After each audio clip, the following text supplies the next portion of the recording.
नमस्कार, आप लाइव बिहार देख रहे हैं। मैं हूं राजमोहन तिवारी।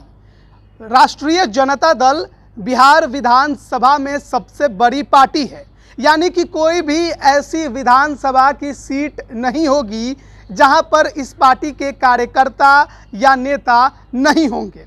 लेकिन आपको जानकर बड़ा अचरज होगा कि बिहार विधानसभा की एक ऐसी सीट भी है जहां पर आरजेडी आज तक चुनाव ही नहीं जीती, और ये कहिए कि वो उस सीट पर चुनाव शायद लड़ना भी नहीं चाहती, इसलिए हमेशा उस सीट पर चुनाव लड़ने से भागते ही नजर आई है। अब तक के अपने राजनीतिक इतिहास में आरजेडी ने उस सीट पर महज एक बार चुनाव लड़ा, और वो चुनाव था 2010 का, जिसमें उसे शिकस्त का सामना करना पड़ा था। लगभग 8000 वोटों से वो चुनाव हारे, लेकिन ना उसके पहले कभी उस सीट पर चुनाव लड़े और ना ही उसके बाद कभी चुनाव लड़ने के लिए कभी मेहनत की। आखिरकार उस सीट का ऐसा इतिहास या समीकरण क्या है कि आरजेडी जैसी इतनी बड़ी पार्टी, जिसके पास कार्यकर्ताओं की इतनी बड़ी भीड़ है, वो भी उस सीट पर चुनाव लड़ने से भागती है। हम बात करने वाले हैं सारण जिले के मांझी विधानसभा सीट की। सारण में लगभग 10 विधानसभा की सीटें हैं और उसी में एक सीट है मांझी विधानसभा। इस सीट पर यादवों की बहुलता है, साथ ही साथ राजपूतों की भी बहुलता है। लेकिन इस सीट पर हमेशा से जो निर्णायक वोटर है, यानी जो जीत के लिए सबसे ज़्यादा जरूरी बन जाते हैं, यानी जिसके पक्ष में वो मतदान कर दे वही जीतता है, वो है ब्राह्मण। लगभग 50,000 से 55,000 कि उनकी संख्या इस मांझी विधानसभा की सीट पर बताई जाती है। लेकिन यादवों की बहुलता होने के बावजूद भी आखिरकार आरजेडी इस सीट पर चुनाव क्यों नहीं लड़ती? बड़ा सवाल यही है। बिहार विधानसभा में ब्राह्मणों की संख्या लगभग 12 है, जिसमें आरजेडी के तरफ से 2 विधायक ब्राह्मण विधानसभा में पहुंचे। 2020 के चुनाव में 4 ब्राह्मणों को आरजेडी ने टिकट दिया था, 2 चुनाव जीतकर विधानसभा पहुंचे। लेकिन मांझी की सीट पर जब ब्राह्मण निर्णायक भूमिका में है, तो आखिरकार इस सीट पर ब्राह्मणों को तवज्जो आरजेडी क्यों नहीं देती? कहा भी आजकल जा रहा है कि आरजेडी अब एमवाई समीकरण से आगे बढ़कर भूमाई समीकरण पर तो आ गई है, लेकिन ब्राह्मणों का भरोसा अब तक वो शायद जीत नहीं पाई है। अगर बात करें मांझी विधानसभा सीट की, तो लगभग इस सीट पर 16 बार चुनाव हुए हैं, जिसमें 7 बार कांग्रेस सबसे ज़्यादा इस सीट पर चुनाव जीती है। और इतिहास भी कांग्रेस का कुछ ऐसा ही रहा है कि ब्राह्मणों के समर्थन में रही, ब्राह्मणों का सपोर्ट उसे हमेशा मिलता रहा, और शायद यही वो कारण रहा कि वो इस सीट पर सबसे ज़्यादा बार चुनाव जीतते रही। लेकिन धीरे धीरे कांग्रेस का भी इस सीट पर पतन होते चला गया और जेडीयू इस सीट पर दबदबा बनाते चली गई। 2005 में फरवरी महीने में जो पहली बार चुनाव हुआ था, तो उस दौरान जेडीयू इस सीट पर पहली बार चुनाव जीती। गौतम सिंह उस समय जेडीयू के उम्मीदवार थे।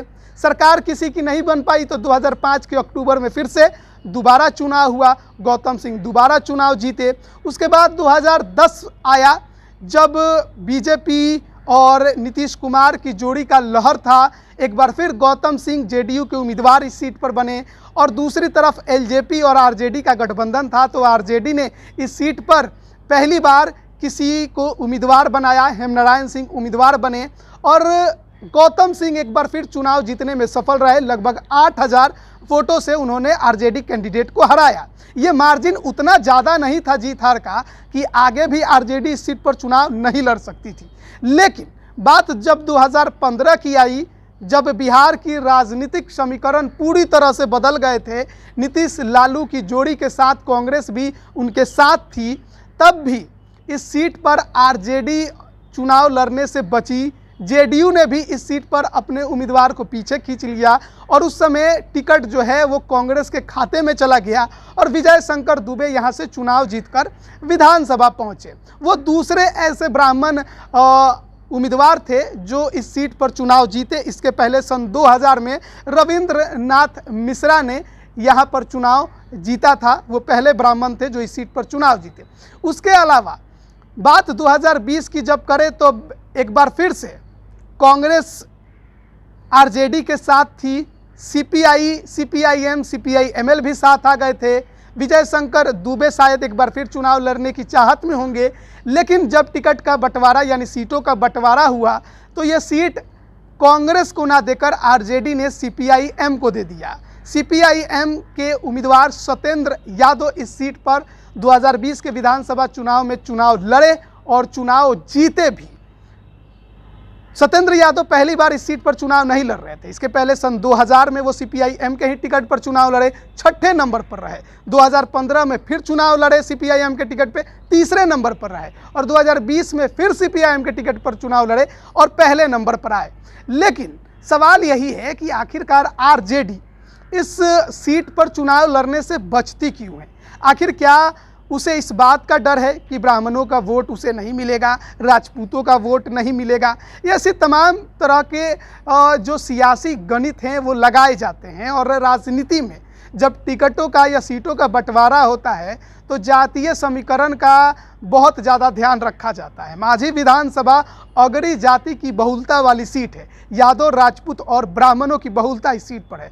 यादव कैंडिडेट यहाँ से चुनाव जीते भी, लेकिन आखिरकार आरजेडी इस सीट पर चुनाव क्यों नहीं लड़ती, ये समझ में नहीं आता। उसके पास ऐसे नहीं है कि उस क्षेत्र में कोई ब्राह्मण चेहरा नहीं है। सुधांशु रंजन पांडे, जिन्हें आरजेडी ने इस बार एमएलसी का टिकट दिया था इस स्थानीय निकाय कोटे वाले सारण की सीट से, वो भी एक बड़ा चेहरा है जिन्हें माझी के विधानसभा से कहिए या अमनौर के विधानसभा से कहिए या तरैया के विधानसभा से कहिए या छपरा के विधानसभा से कहिए, कहीं से भी उतारा जा सकता है। उनका भी एक अपना अच्छा खासा वर्चस्व सारण जिले में देखने को मिलता है। लेकिन आखिरकार ऐसी कौन सी मजबूरी आरजेडी के सामने माझी विधानसभा में देखने को मिल जाती है कि वो इस सीट पर चुनाव लड़ने से हमेशा कतराते नजर आती है। कभी भी इस सीट पर आरजेडी चुनाव नहीं जीती। हालांकि इसका मतलब ये नहीं कि दूसरी पार्टियां इस सीट पर हमेशा चुनाव जीतती ही रही हैं। बीजेपी का भी इस सीट पर कभी खाता नहीं खुला। हालांकि जनता पार्टी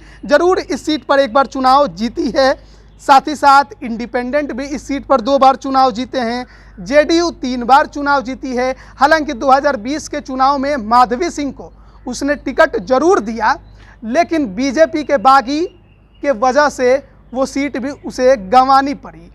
बीजेपी के बागी ने निर्दलीय टाल ठोक दिया इस सीट पर, जिस वजह से जो जेडीयू की माधवी सिंह हैं उन्हें इस सीट पर 2020 के विधानसभा चुनाव में सीपीआईएम के उम्मीदवार, महागठबंधन के तरफ से उम्मीदवार सत्येंद्र यादव से हार का सामना करना पड़ा। लेकिन सवाल अभी भी यही है कि माझी विधानसभा में आखिरकार आरजेडी चुनाव लड़ने से भागती क्यों है? उम्मीदवार नहीं है या जातीय समीकरण कुछ इस प्रकार से है कि हार का डर सताता रहा है? ब्राह्मण चेहरे पर दांव लगाने से आखिरकार आरजेडी को परहेज क्यों है? महज 4 ब्राह्मणों को आरजेडी ने 2020 के चुनाव में टिकट दिया था, 2 जीते थे, लेकिन इसके बावजूद आरजेडी ब्राह्मणों से दूर ही भागते नजर आती है। 18 राजपूत को टिकट दिया था 2020 के विधानसभा चुनाव में, महज 8 जीते थे, यानी आंकड़ा 50% से भी कम रहा। लेकिन माझी विधानसभा सीट को लेकर जो आरजेडी के कार्यकर्ता हैं वो भी पूछते हैं कि भैया समस्या क्या है? चुनाव लड़िए, जीत हार बात की बात होती है। 2010 में तो आप लड़े ही थे, महज 8000 वोटों से तो हारे थे। एक बार फिर लड़ने में दिक्कत क्या है? देखना होगा कि आगे जब 2025 का चुनाव होगा तब फिर आरजेडी क्या करती है। अपने पुराने स्टैंड पर कायम रहती है, यानी इस सीट से चुनाव लड़ने से दूर, या फिर इस सीट पर चुनाव लड़कर कुछ नया करने की भी कोशिश करती है। बने रहिए लाइव बिहार के साथ, तमाम अपडेट हम आप तक पहुंचाएंगे। सारण सीट के एक सीट से जुड़ी हुई अपडेट तो हमने आप तक दी, अन्य 9 सीटों के भी अपडेट आप तक जल्द पहुंचाने की कोशिश करेंगे। आप सभी का बहुत बहुत धन्यवाद। लाइव बिहार यूट्यूब पर सब्सक्राइब और फेसबुक पर लाइक जरूर करें।